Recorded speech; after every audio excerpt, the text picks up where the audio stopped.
오늘 66페이지 경건주의예요. 우리 오늘 제가 지난번에 우리 이제 신비 문자주의 했어요, 그죠? 문자주의 했는데 성경 해석법에 있어서 알레고리가 가장 오래됐다 그랬어요. 알레고리가 거의 개혁, 종교 개혁이 일어날 때까지 알레고리 해석 방법이 거의 전 세계 기독교를 좌우하고 있었어요. 그러면서 이제 알레고리 학파의 성경 해석법이 나타나면서 스콜라 철학이 등장하게 됐다. 제가 얘기를 했어요. 그래서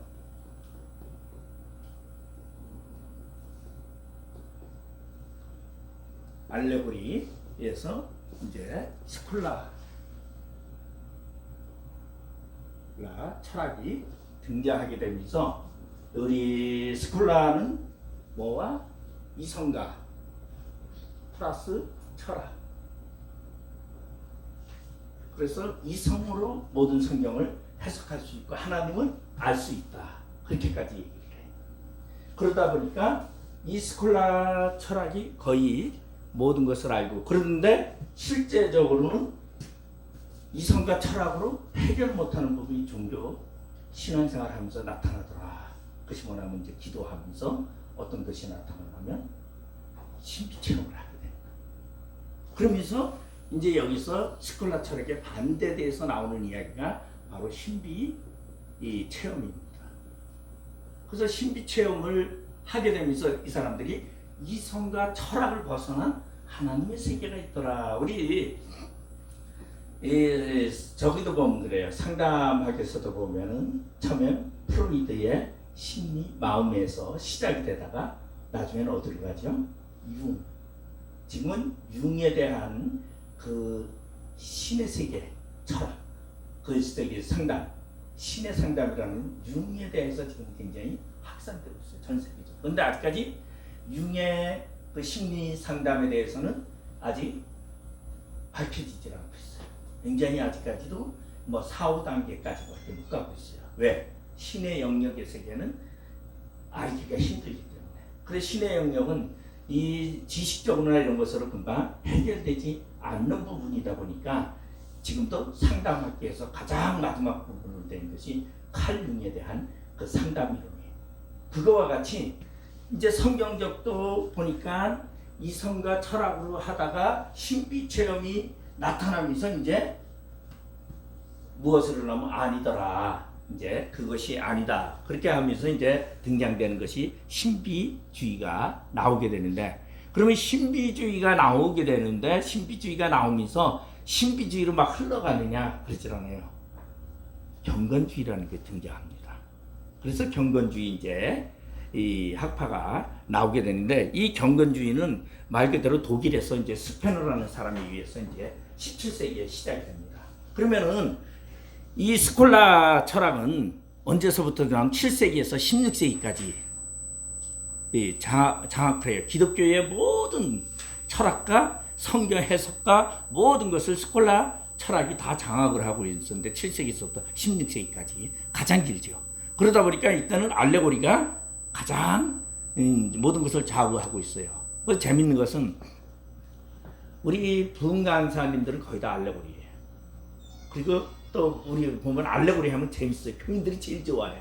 성경을 알레고리로 풀면은 너무너무 좋아하죠. 근데 우리 성문학 목사님은 부흥 강사인데 알레고리가 아니에요. 그래서 제가 대화를 많이 한 적이 있어요. 그래 이제 저도 이제 그 전에 제가 이제 성경을 이렇게 많이 강의를 오래 하다 보니까 20년을 넘게 강의를 하다 보니까 아무래도 이제 성경을 파고들다 보니까 저도 이제 교리적인 선이 있어요. 교리적인 선을 이렇게 넘어갈 때가 있어요. 성경 해석을 하면은 교리라는 장벽이 있어요. 근데 웬만하면 그 교리라는 장벽을 넘어가지 말아야 돼. 그 교리적인 장벽이 그게 뭐냐면 틀이라는 건데, 그 틀이라는 건 하나님을 아는 지식을 제한하고 있는 틀이죠. 그래서 그 교리 틀이 강하면은 보수라리고, 그 교리적인 틀이 좀 약하면은 진보라 그래요. 그럼 보수라는 사람들이 교리적인 틀이 굉장히 강하죠. 그래서 우리나라 같은 경우는 이게 보수가 가장 센 데가 어디냐면 고신이에요. 그래서 고신이다 보니까 고신은 성경 해석이 뭐예요? 문자주의예요. 제가 지난번에 얘기했는데 우리나라는 문자주의적인, 그리고 지금도 합동도 다 문자주의적인 해석 방법이 가장 옳다고 생각할 정도로 문자주의에 얽매여 있어요.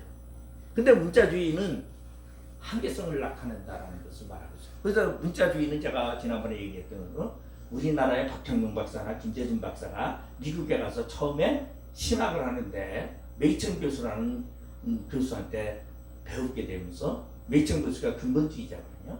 그래서 근본주의를 가져오다 보니까 근본주의가 문자 해석돼. 그래서 문자적으로 해석하다 보니까 문제가 뭐냐면 영성이 결여되는 거예요. 그 부분 안에 혼이 담겨 있고, 어거스틴 같은 경우는 한 문장에 5개의 혼이 담겨 있다고 하는데 그런 것이 배제하고 문자적으로만 해석하려고 하죠. 그러다 보니까 우리나라 오늘날도 보면은 대부분 이제 합동 목사님이나 대체적으로 그런 분들은 문자적으로만 해석하려고 해요. 그럼 그 사람들의 문제점이 뭐죠? 영적인 문제가, 그게 미비해진다는 거죠. 제가 우리 신학교에는 지금 제가 초급파를 세우고 있어요. 네? 뭐 총신서부터 우리 이제 침례교까지도 다. 왜? 배우면서 분석은 학생이 하는 거지 교수가 하는 거 아니에요. 교수는 가르치면 학생들이 배운 거로 자기를 종합을 해서 자기가 이해를 하고 자기 방법을 찾아야 돼요. 그래서 저는 뭐라 그래요? 어느 걸 하지 말라 하는 게 없어요. 은사 받았으면 은사 가지고 해라. 근데 우리 저기 개혁주의도 국제신대 같은 경우는 문효식 교수가 부총장으로 있었는데 자기네 제자가 이제 집회를 한다고 저기 전라도에서 개척을 했는데 집회를 한다고 집회를 갔어요. 그 집회를 가서 집회를 막 하는데 교인 막 찬양을 막 하고 통성기도를 하는데 교인들이 방언을 막 했어요. 그 뭐라고 하는지 아세요? 방언하지 말라고, 방언은 귀신이 주는 거라고. 교회 어떻게 됐을까요? 집회하고서는 쑥대밭대고 교인들까지 막 흩어지고 그랬어요. 지금 방언, 합동 측에서는 아직까지 방언을 안 받아들이잖아요. 공식적으로. 그렇지만 비공식적으로 목사님들 사이에서는 받아들여요. 왜? 체험한 사람들은 받아들이고 체험하지 못한 사람은 흔한 교리라는 틀이. 그래서 우리가 저기 성경 해석에 있어서 굉장히 중요한 것이 본인의 사상이라고 제가 얘기를 했어요. 그리고 본인의 사상이 내가 어디에 있느냐. 근데 내 사상을 세우기 전에는, 왜?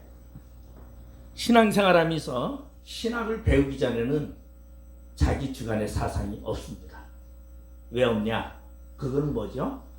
내가 누구에게 교육받아서 만들어진 사상이지 내 사상이 아니에요. 제가 강원도 인제의 시골에서 자랐는데 그 목사님이 북한에서 내려오신 분이에요. 전도사님 모시고 집사인데 내려왔다가 저기 일사후퇴 때 내려왔다가 여기 와서 식구들은 다 놔두고 혼자 내려왔다가 전도사님 보호한다고 내려왔다가 여기서 결혼해가지고 목사가 됐어요. 근데 그분이 광나루 장신을 공부를 하고 감리교 목회를 했어요. 옛날에는 교단 상관없이 막 옮겨 다니면서 목회를 막. 제가 신규 목사님도 감리교에서 하고 창립교 와서. 그러니까 옛날에, 지금은 이제 거의 없어졌어요. 이렇게. 아주 뭐 교단이 구별이 지금은 확실하게 돼 있는데 옛날에는 교단 구별이 거의 없었어요. 그러니까 막 다니는데 그분 사상이 에 따라서 교인이 다 만들어졌단 말이에요. 그러니까 저 같은 경우도 아주 절대적인 북한 사람들의 그 절대적인 특징에 만들어졌어요. 근데 제가 신앙생활 하면서 절대적으로 내 생각과 벗어나면 다 잘못된 거야. 그러다가 뭐 하다가 내가 신학을 하면서 이게 아니구나 하는 거를 알게 돼. 신학을 하면서 이제 내가 사상을 정립하게 돼. 그럼 내 사상이 만들어진다. 그래서 내 사상이 만들어지면서, 그러면 신학의 때는 뭐 하느냐? 제가 늘상 얘기했던 신학 때는 다 받아들여라. 거부감 없이 받아들이고 내가 정리를 하고 그걸 내가 만들어라. 나의 사상을 만들어라. 그리고 그 사상이 내가 은사가 나한테 맞다고 하면 은사를 하는 거고, 내가 말씀이 나한테 맞다고 하면 내가 말씀을 하는 거고, 이건 자기가 만약에 독특한 방법을 성경 방법을 찾는 것이 목회하는 것이지 누가 갖춰놓은 틀 안에 가는 것은 목회 방법이 아니다는 거죠. 근데 목회 방법 틀이 누가 세요? 제가 지금 보면은 우리 대신에도 거의 총신 출신 교수들이 거의 60, 70%, 70%가 총신 출신이에요. 그 얘기해보면 총신 출신들이 더 글쎄. 왜 세냐면은 자부심 때문에. 그러니까 그 틀을 지키려고 하는데, 그래서 참 어떤 때 보면은 이게 좀 안 맞는 게, 틀이라는 게 중요한 게 아니고 하나님이 가장 기뻐하는 것이 무엇일까를 생각해야 돼요. 근데 오늘 경건주의를 제가 이제 얘기하다가 스콜라 철학에 대해서 얘기인데, 스콜라에 대한 이것에 반박되어서 이제 신비주의가 나오면서, 신비주의 중에 처음에 뭐가요? 신비 체험을 하면 처음엔요 경건주의자가 됩니다. 예? 자, 우리나라에 미국이 전 세계에서 지금 자유주의가 최고 센 데가 미국이에요. 미국의 프린스턴 대학이 자유주의 때문에 아주 그냥 뭐 메이천이가 보수를 주창했다가 면직되고 그를 따르는 교수들 다 잘리고 학생 퇴학을 다 당했어. 프린스턴 대학에서. 그러니까 그들이 나와가지고 메이천 교수가 웨스트민스터를 만든 거예요. 그러면서 보수를 이제 주장해서 문자주의를, 근본주의를 우리 성경으로 근본으로 돌아가자 하면서 만든 게. 그래서 지금 우리나라도 보면은 웨스트민스터 출신을 가장 선호해요. 장로교에서는. 감리교에서는 풀러를 가장 선호를 하고. 그러니까 장로교에서 웨스트민스터를 가장 선호하는데, 그 웨스트민스터는 근본주의자인데 그것이 옳으냐? 제가 그랬잖아요. 옳은 건 하나도 없다. 틀린 것도 하나도 없고 옳은 것도 하나도 없어요. 선을 넘지 말아야 되는 거죠. 성경이란 틀이라는 것이 있는데, 그럼 그 틀에서 경건주의 하면 우리 경건주의 굉장히 우리 좋게 보잖아요. 경건주의. 우리 거디 누구죠? 요한웨슬레. 뭐 또 엄청나게 많잖아요. 그래서 경건주의라는 것은 성경 말씀 안에서 살자라고 말하는데, 경건주의가 무엇으로 흘러가냐면 경건주의는 자유주의로 흘러갑니다. 왜? 경건주의가 성경보다 뭘 더 중시해요? 체험을 더 중시해요. 그러다 보니까 내가 하나님께 이러한 체험을 하는데 성경을 인정하는 것이 아니라 하나님과 나와의 관계 속에서 기도하면서 체험한 것을 더 중시하다 보니까 체험으로 빠지는 거예요. 그리고 체험을 빠지다 보니까 자유주의가 되는 거죠. 그래서 사실은 자유주의가 굉장히 좋은 단어예요. 얼마나 좋은 단어인지 몰라요. 근데 이 자유주의가 좋은 단어인데 이것이 성경을 부정하는 사건까지 가게버리고 자기 체험을 중시를 해요. 그러니까 우리나라도 사실 제가 한 20년 전에만 해도 굉장히 교회 흐름이 자유주의가 확대됐어요. 우리 자유주의 최고라는 것을 말하면 감신이죠. 감신이 자유주의가 저건데, 감신에 보면 이제 변선한 교수라든가 홍정표 교수라든가 이런 분들이 이제 자유주의를 주창하다가 이제 금남교회에 있던 김홍도 목사님에 의해서 감리교 교단에서 면직이 됐어요. 근데 이분들이 성서공회에서 일했어요. 대한성서공회. 그 우리나라 대한성서공회는 거의 자유주의성이에요. 그래서 이 자유주의 굉장히 저거 하는데, 이때 이제 어떤 얘기까지 있었냐면, 제가 이제 저 담임 목사님이 김건도 목사님이라고 있었는데, 이분은 누구냐면 김선도, 김홍도, 김국도, 김건도 사형제 이야기 감리교. 아마 대한민국에 모르는 사람 없어요. 이 김건도 목사님 제가 청년 때 담임이었어요. 굉장히 내가 존경을 했죠.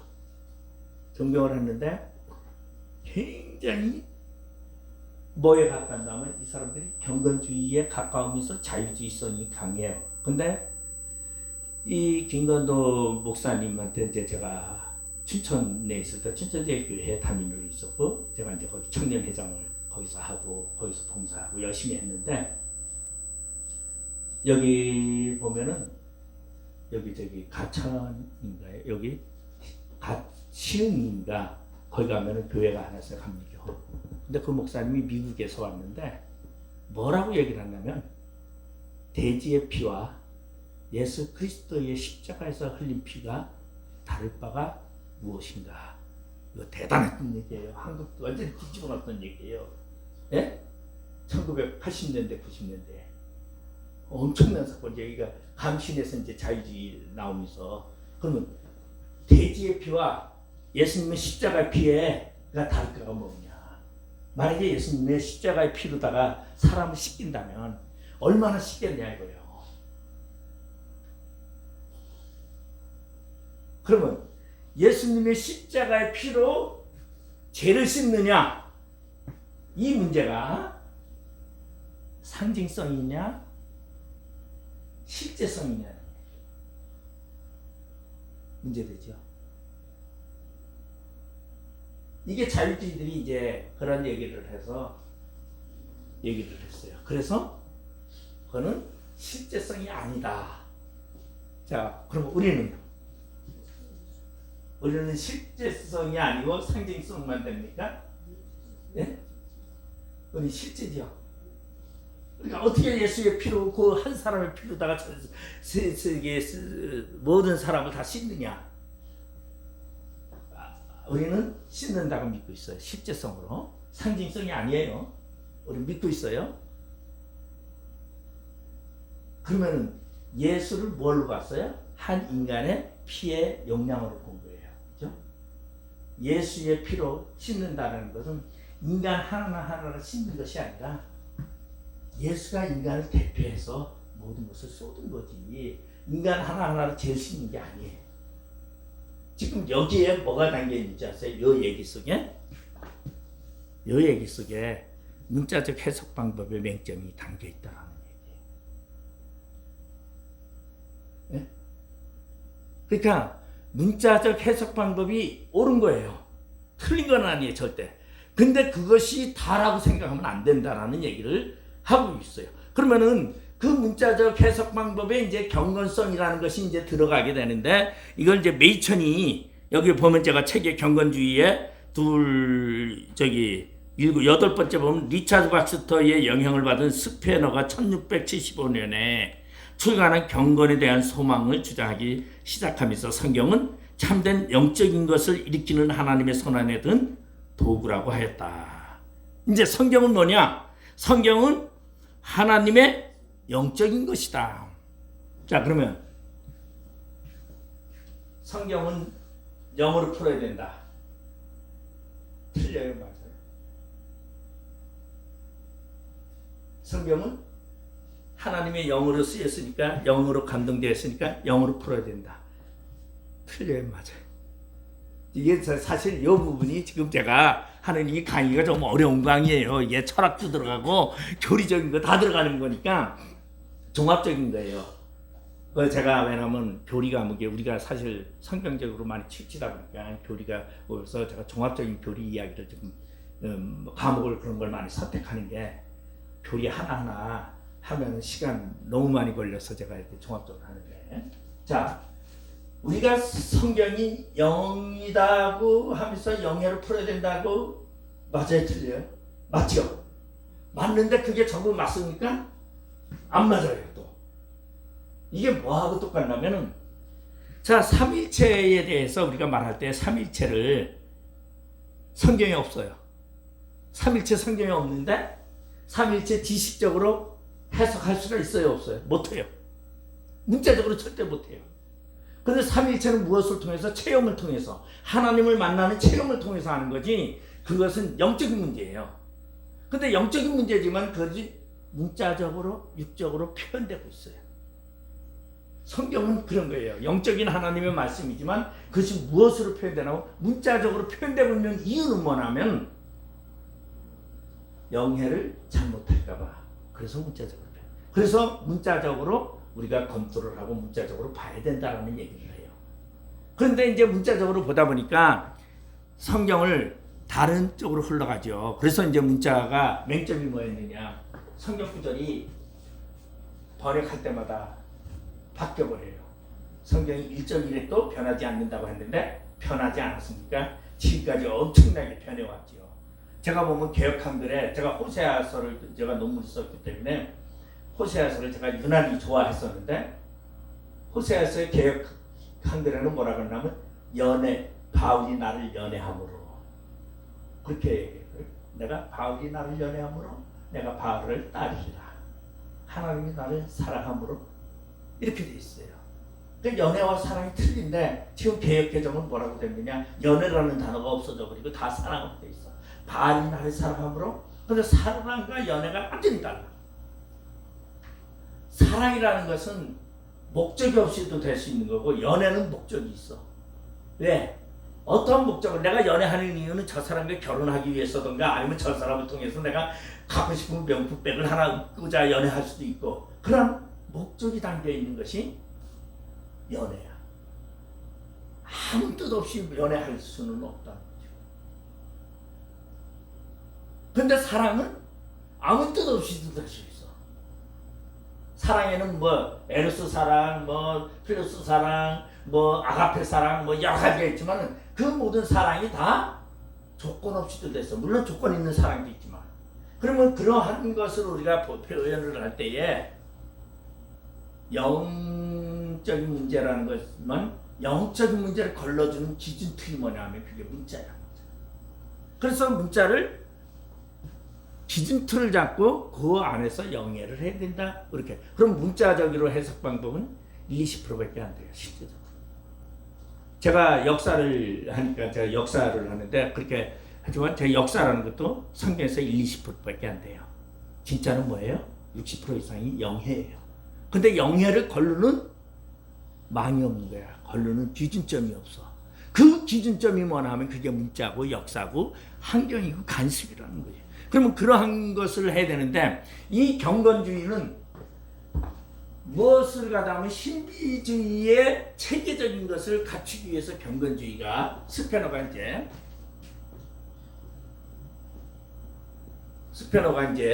이야기를 하게 됩니다. 스페너가 이제 이 사람이 독일 사람인데 이 사람이 경건에 대한 소망 그걸 썼어요. 경건에 대한 소망. 그러면 경건에 대한 소망을 우리 이야기하면은 무엇이냐면 경건은 나는 경건해지고 싶다. 나는 어떻게 경건할 것인가? 내가 경건한 자가 될 때 하나님과 내가 가까워지고 하나님과 교류할 수 있다라고 생각을 하는 거예요. 그러다 보니까 이 경건주의자의 우리 보면 요한 웨슬레 같은 경우에는 경건주의의 대표로 꽂을 수 있어요. 그 요한 웨슬레는 말 그대로 그리고 이 경건주의자들이 누구예요? 모라비안 교수들이.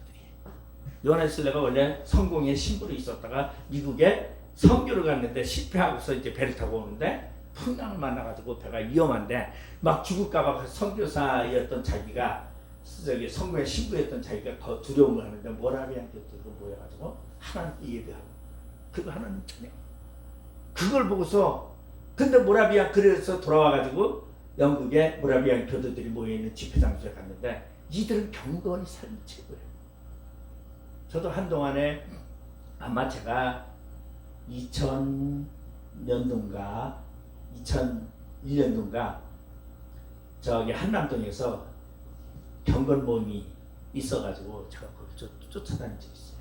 제 막내 동생이 지금 이제 캐나다에서 사역을 하는 우리 막내가 거길 그렇게 쫓아다녔어요. 이제 기도를 좋아하니까 그 경건 모임에 쫓아다녀서 오빠 한번 와봐. 그래서 저도 이제 가봤어요. 근데 경건 모임에 가면은 성경 말씀을 읽어놓고 성경 토의하는 데는 하나도 없어. 다 뭐 하죠?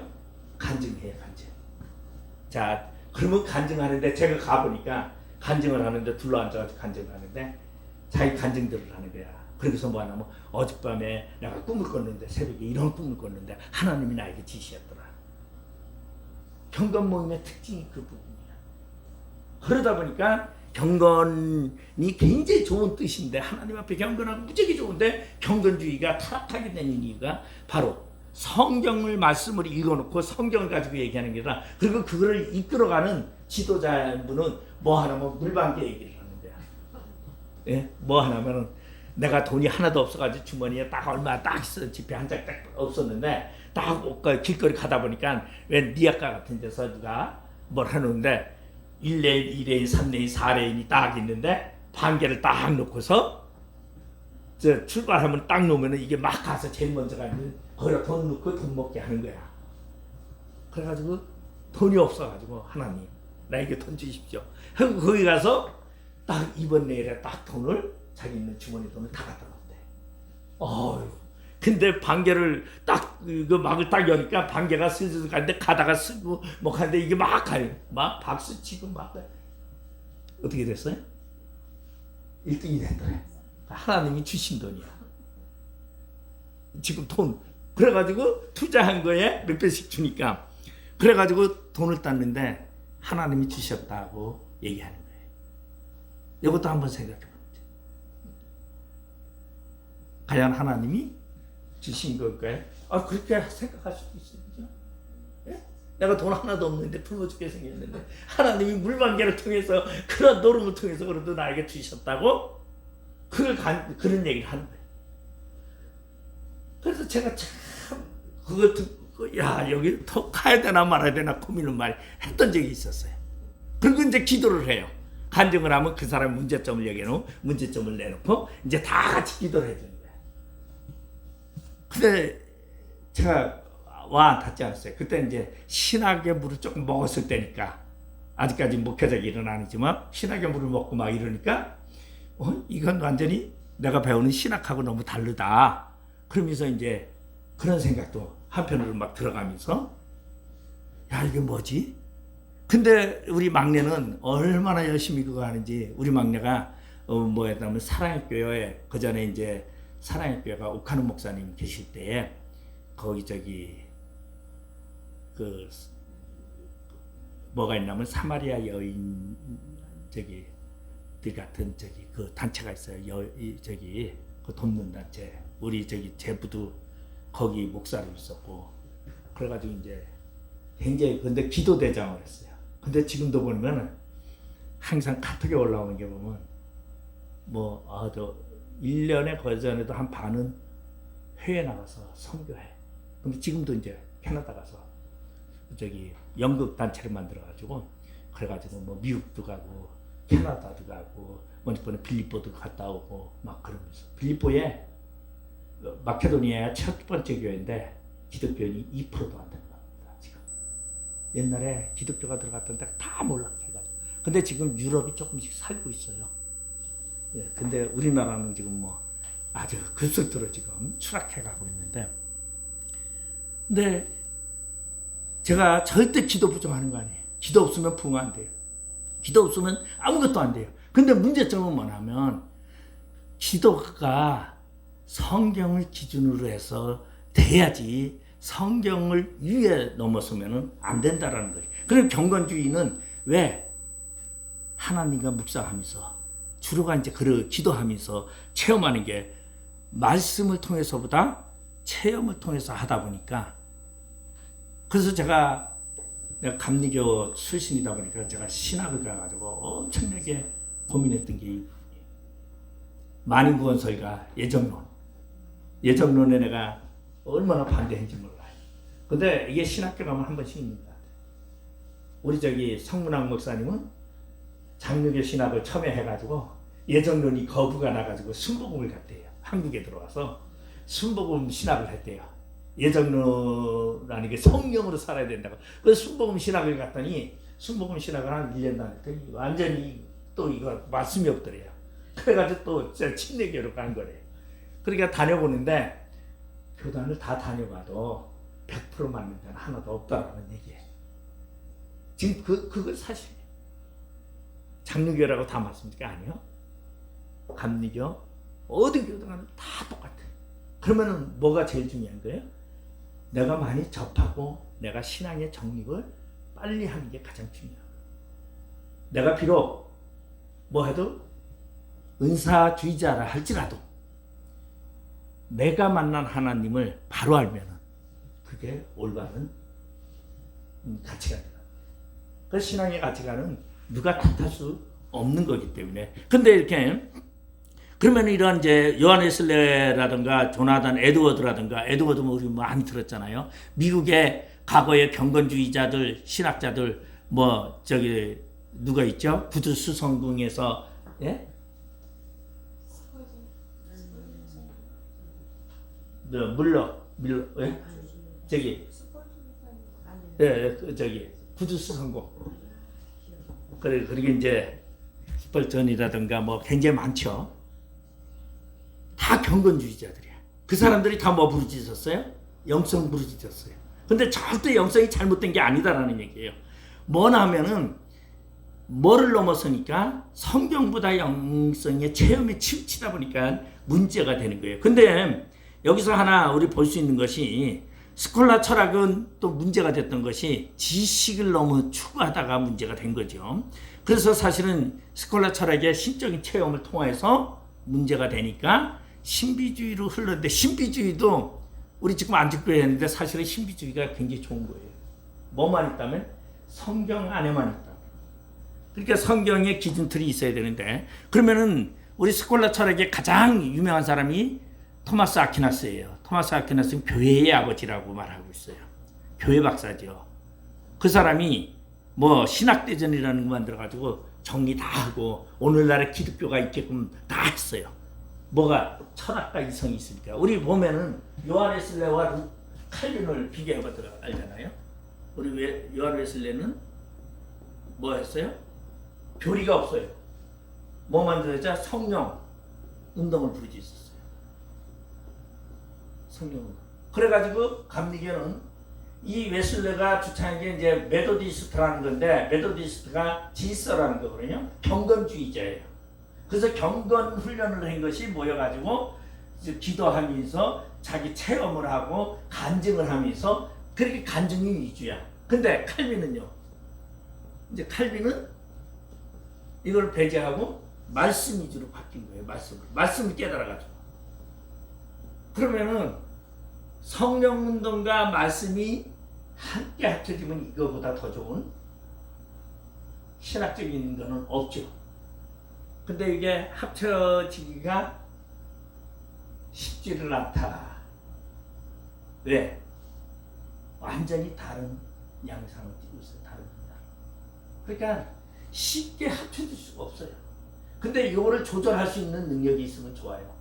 그래서 저도 제가 목사 처음에는 뭐 하던 사람은 은사 사역을 하던 사람이에요. 한 목사 초년에는 신의 사역을 하라고 여기저기 다니고 막 이랬었는데 신의 사역을 하다가 보니까 내가 뭘 했냐면 교만해지고 내가 나를 주체를 못해서 내가 싹 말씀으로 가야겠다 해서 말씀으로 왔어요. 그 말씀으로 오다가 보니까 또 뭘 느껴요? 왠지 영혼의 기가를 또 느껴. 말씀으로 채워져요. 처음에는 말씀으로 다 채워지는데 말씀 안에서 말씀도 영이에요. 근데 다 있지만은 영의 활동에 대한 것이 꿈틀꿈틀하는 거예요. 그래서 이걸 좋아한다는 게 쉬운 건 아니죠. 이거를 좋아해서 우리가 만약에 나간다면 그 사람이 진정한 하나님의 사람으로서 하나님의 역할을 감당한다고 볼 수 있습니다. 그래서 미국은 경건주의, 지금 신비주의, 경건주의, 자유주의를 지나서 지금 미국은 자유주의가 아주 팽팽해 있어요. 그래서 미국에 갔다 오면 자유주의 신학이에요.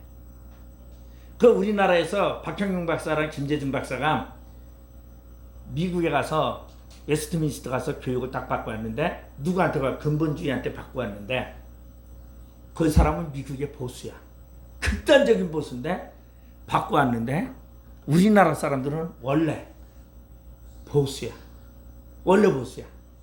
그런데 우리나라의 자유주의가 누구예요? 김재준이야. 김재준 박사. 한 기자. 기독교 장로회. 김재준 박사하고 박형용하고 매천에 가서 같이 배우고 왔는데 한 사람은 보수에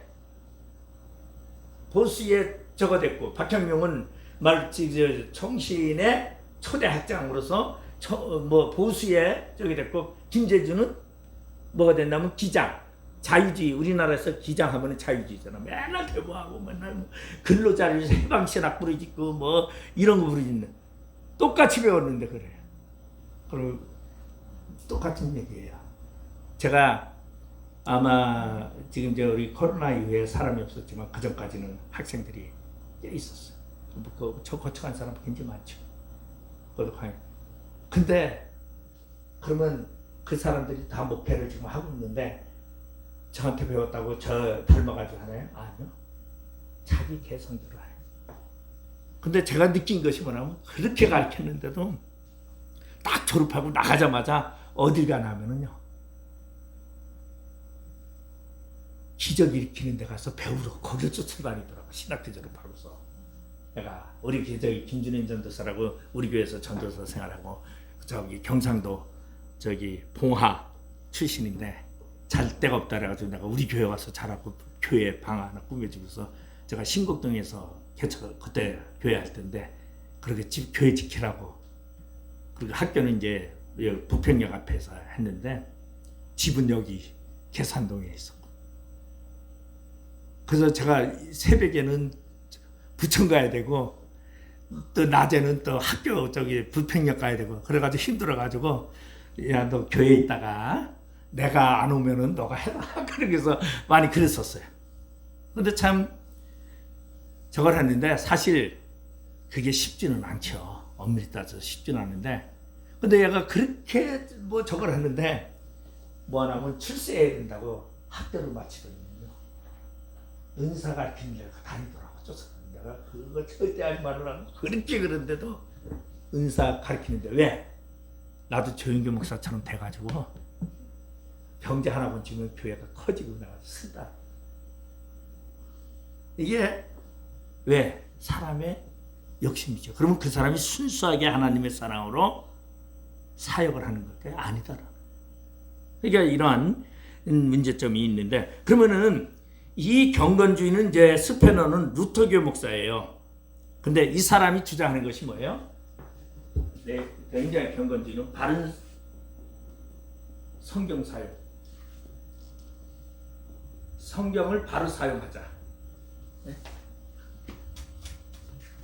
성경을 바르게 사용하자. 성경을 잘못 사용하지 말아라. 그 다음에 이게 이제 엄청난 저걸 처음에 스페너가 저기 1675년에 이것을 냈을 때요. 세계적인 기독교에 파장을 일으켰던 사건이에요. 이게. 경건주의가. 그리고 이제 두 번째는 뭐냐 하면은 우리는 전부 제사장, 영적 제사장이다. 제사장 수행. 영적 제사장의 사명을 감당해야 한다. 이렇게 이제 이야기를 해요. 그 다음에 이제 세 번째가 이 책이 선제 나가는 거죠. 세 번째가 복음전도.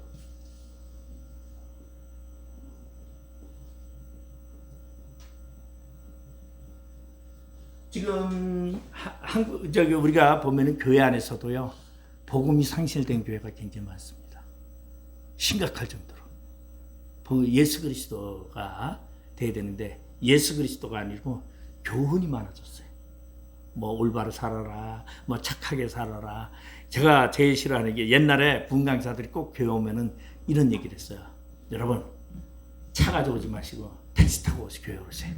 그래서 택시 타고 오다가 택시비 거스름돈 받지 말고 그냥 줘버리래. 교회 앞에 딱 내리면서 예 저는 여기 교회 다닙니다 하고 예 그렇게 해서 기마에 쓰라는 거예요. 근데 나는 그게 나는 불만이었어. 왜? 내가 택시 타고 올 돈을 너 없지만 택시 타고 오고서 거스름돈 받지 말고 그걸 주라고. 그러면 나는 그 다음에 뭘 쓰냐? 예? 물론 희생하면서 하나 쓸 수도 있겠지만 그게 과연 옳은 것일까? 그래서 제가 이제 그런 생각을 하다 보니까 제가 이제 강의를 하면 제가 극단적인 강의를 좀 많이 했어요. 과거에 내가 신학교에서 극단적인 강의를 많이 했죠. 우리 최선희 목사님도 저 강의 듣고서 저 쇼크 받았다고 막 그러대요. 많이 그랬어요. 많은 분들이 나한테 많이 했어요. 그건 제가 그게 뭐냐면 제가 자라온 성화 이주의 삶을 자라오다가 하나님의 절대적인 예정에 의한 구원 계획을 내가 몰랐어요. 내가 행위 구원을 추천을 하다가 은혜 구원이라는 것을 알게 되면서 은혜 구원을 강조하려다가 보니까 내가 너무 심하게 이제 말하는 거죠. 심하게 말하다 보니까 반발도 많이 있었어요. 그래서 떠난 사람들도 많이 있었어요, 사실은. 근데 이제 그런 것이 그것도 한때더라고요, 보니까. 한때. 그러니까 자기가 깨달아지면서 그럴 때 한때의 그러한 부분이라고 볼 수 있고요. 그 다음에 이제 네 번째가 정의구현이에요. 정의구현인데 이게 뭐냐면 사회정의구현이에요. 절대적으로 기독교인은 사회의 본이 되어야 된다. 사회 본이 되어야 된다. 자, 그러면은 경건주의는 칼빈주의 쪽이랑은 조금 약간 덜하죠. 어디 알미니안 계통이 더 심한 거예요. 예? 그러면은 왜 그럴까? 자, 보면은 사실은 독일이라든가 네덜란드, 하란이라든가 이런 데는 다 장로교 칼빈적이에요. 그죠? 그리고 미국이라든가 이런 건 다 알미니안이야. 주도가.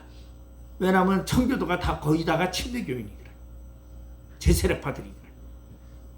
그런데 독일의 스페너는 독일 사람이면서 경건주의를 만들었어요. 그럼 왜 그랬을까요? 지금 독일은 칼빈파, 루터파가 더 많아. 근데 이 루터파, 칼빈파들이 보니까 루터 칼빈파들이 뭐가 약해요? 인간의 인격성의 문제가 많아. 하나님만 다 하나님 먹고 한다고 마음대로 하는 게 많아. 구원파적인 사고가 많아. 그러니까 이거는 아니다. 여러분이 하나님의 사람이 됐다면 뭐가 되라? 경건한 삶을 살아야 된다. 이렇게 되는 거죠. 그러면 경건한 삶을 살아야 된다고 하는 사람 속에는 또 뭐가 나와요? 칼빈처럼 그렇게 나오는 거예요. 그러니까 환경 속에서 이게 만들어지는 거예요. 그래서 우리가 항상 보면 같은 데서 나오는 게 아니라 반대측에서 반대적인 학설이 나오게 되는 이유가 이제 여기 있어요. 그 다음에 다섯 번째가 뭐냐? 신학생은 경건 훈련이 돼야 된다.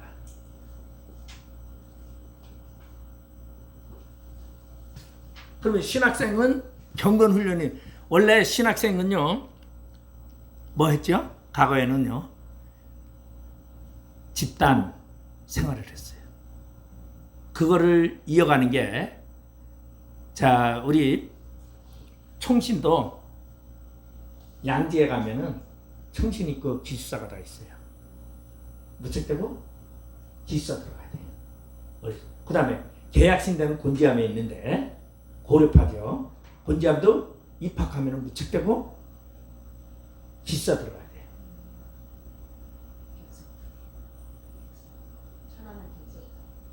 그러니까 백석은 안 그래요. 예, 예. 그거 기숙사는 원하는데 의무적으로 들어가야 되는 데는 그 청신, 계약신대 이런 데는 의무적으로 들어가야 돼요. 그래서 제가 계약신대를 가려고 제가 충주에서 목회할 때 계약신대 갔어요. 그랬더니 목회하는 사람은 수요일날 보내준다는 거예요. 수요일날 5시에 보내주고 그리고 목요일날 아침까지 들어와야 된대요. 그러기서 뭐 하는지 아세요? 하루에 10장씩 읽어야 돼요. 성경. 무척되고 아침에 일어나면은 하루에 10장씩 성경을 통독 못하면은 졸업을 안 시켜요. 이게 경건 훈련이야. 그래서 과거에는 그 신부들이 다 갇혀서 하잖아요. 여기도 뭐 신학생들도 많이 그랬어요. 기숙사, 신학교들이 다 기숙사에 있어가지고 그랬는데 점점 자유신학이 들어오면서 이걸 다 풀어줬어, 사실. 그래서 지금도, 근데 총신 양지를 그래가지고 어디다 갖다 놨느냐? 사당동에서 대학원을 저기 이 용인 양지에다 갖다, 산속에다 갖다 놨대. 그 나오지도 못해. 지금 그렇게 만들어 놓은 거예요, 그냥. 그래가지고 그 산속에다 갖다 놓고서는 거기에 들어오는데 성적 순으로 딱 끊어요. 그러면 나머지 못하는 사람은 그 밖에서 이제 하숙 치고 뭐 이런 것들이 쪽지 생겨나서 하숙을 치는 거예요. 그러니까 집에서 왔다 갔다 못해요. 왜? 교통, 버스도 별로 없어. 그런 데를 갖다 놓는 이유가 뭐냐면, 곤지암에도 그래요. 계약신데도 가면은 차도 없어. 산속에 갖다 딱 하는. 그게 뭐냐면 신학생들의 경건 훈련. 그러면 이거는 이제 보수성이 강한 학교가 그렇고 보수적이 아닌 데는 자유신학이 강한 데는 마음대로 이제 이걸 하겠죠. 근데 경건주의가 이거를 이제 그러면 경건주의는 보수나 자유나 다 원하고 있는 것인데 이 경건주의가 맹점이 너무 거기 치우치다 보니까 성경보다 활동, 생활에 대해서 더 주장하다 보니까 자유신학으로 빠질 확률이 높아진다는 거죠. 그래서 자유신학자는 경건주의다라는 말은 안 맞고 경건주의자는 자유신학자다라는 말은 맞아요. 예? 그러니까 자유주의를 우리는 지금 뭐 개판은 이렇게 생각하잖아. 원래 자유주의는 뭐예요? 개판이 아니야. 하나님 안에서 살다 보니까 얼마나 자유로워요, 이게 생활이. 그게 자유주의인데 우리가 생각하는 자유주의의 잘못된 자유주의. 그러면은 이 경건주의자들이 이제 이야기하는 것 중에 이제 우리 그런 게 있어요. 신비주의성을 이제 이야기하는데 여러분 계시와 계시 알죠? 네? 계시와 그다음에 이제 교회 시대라는 게 있어요. 계시 시대와 교회 시대. 계시 시대는 뭐라냐면 사도들의 시대를 말하고 계시 시대라. 교회 시대는 사도 이후의 교회 시대. 교회가 만들어진 시대를 교회 시대라고 해요. 그러면 계시 시대와 교회 시대의 차이점이 뭘까? 사도 시대에는요. 이때는 계시 시대니까 예수님과 사도들이 같이 활동을 하면서 다녔어요. 근데 계시 시대에는 병자가 있잖아요. 그럼 기도하면은 싹 나요. 근데 교회 시대에는요. 기도한다고 낫기도 하지만 안 낫기도 해요. 그리고 사도 시대 계시 시대에는 기도하고 고침 받았죠? 재발이 안 돼요. 근데 교회 시대는요. 재발이 돼요. 신앙생활 조금 게을리하면 또 재발이 되고. 그다음에 이제 이 사도 시대와 이제 교회 시대의 차이점 이제 무엇을 말하냐면 계시 시대는 왜 그러면 고침이 재발도 안 되고 고침이 병자가 막 낫고 하느냐? 이걸 뭐라 하냐면 계시 시대는 하나님의 터전을 닦는 시대예요. 말씀의 터전. 교회 시대는 세우는 시대예요. 그래서 우리 성경을 한 군데 누가 찾아서 제가 성경을 지금 안 가지고 있으니까 고린도전서 3장 10절 11절을 우리 함께 같이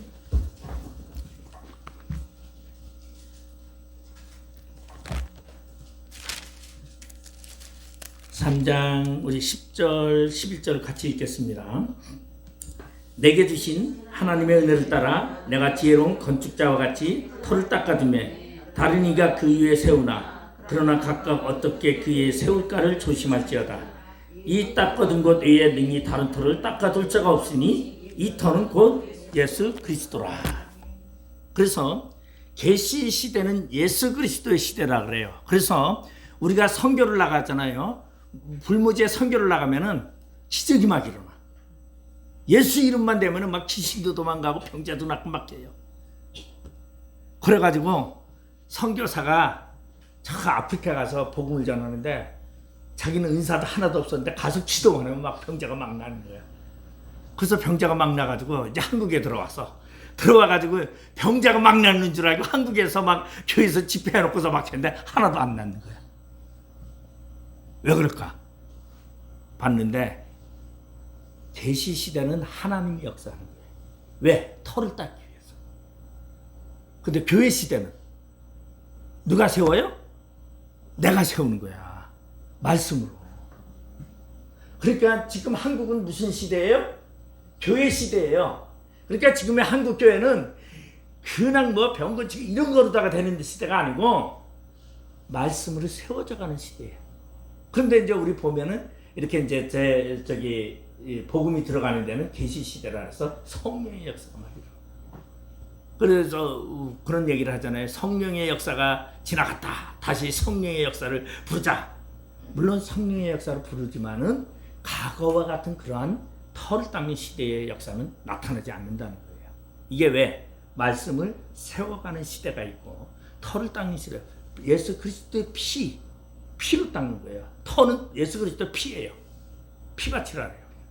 그러니까 예수 그리스도의 피로 되는 것은 예수에 의해서 만들어지는 터전이고, 이거는 누구도 그 터를 빼앗을 자가 없고 그 터를 능히 가질 자가 없는 거예요.